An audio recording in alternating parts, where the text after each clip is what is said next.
Alright, so mga ka-hunter, March 4 nakahol tayo mga ka-hunter.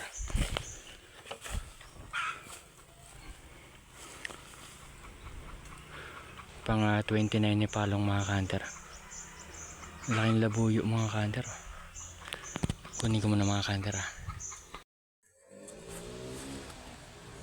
Alright, so mga ka-hunter, ito yung huli natin mga ka-hunter. Ito yung paa mga ka-hunter. Ayan, laking labuyo mga ka-hunter.